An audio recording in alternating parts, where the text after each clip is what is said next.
According to the American Cancer Society, breast cancer is one of the most common cancers in women in the United States, and it is about 30% of all new cancers in women each year. October is Breast Cancer Awareness Month, and joining us now to talk about more about the latest on treatments and prevention is Dr. Carrie Wazinski, a medical oncologist at the University of Wisconsin Carbone Cancer Center.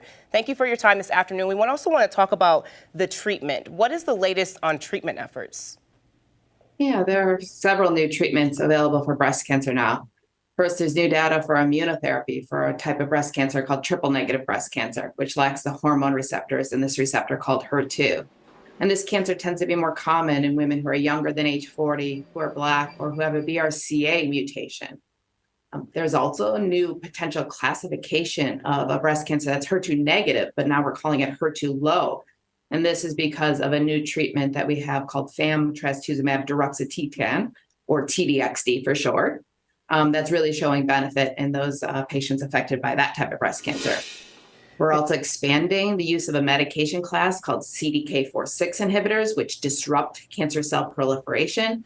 And this is in breast cancers that do have those hormone receptors and are HER2 negative. And lastly, we're doing more human DNA testing to discover genetic abnormalities or mutations that are predicted to kind of the targeted therapies for new treatments for metastatic breast cancer. In terms of clinical trials, what role are they playing in treatment? Yeah, I think clinical trials are really key to many of the ongoing advances for breast cancer, including being able to create individualized treatment plans for patients.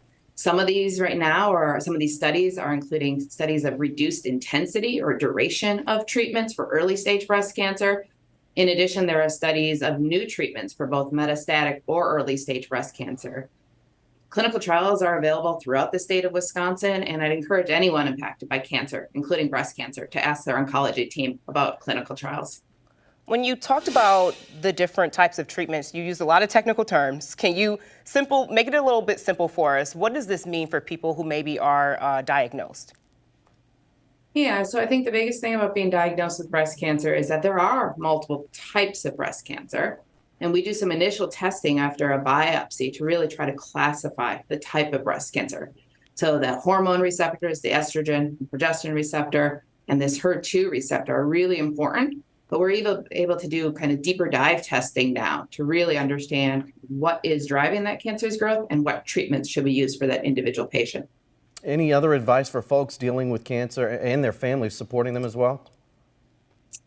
Yeah, that's a great question. I think that it's always great to find a team of physicians, nurse practitioners, pharmacists, your whole team that's around you to kind of help support you during this time, as well as those members of your family and your community that can help support you.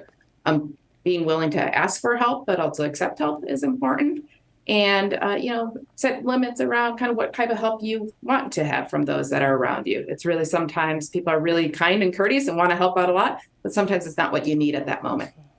Dr. Carrie Wazinski, thank you so much for your time here at 4.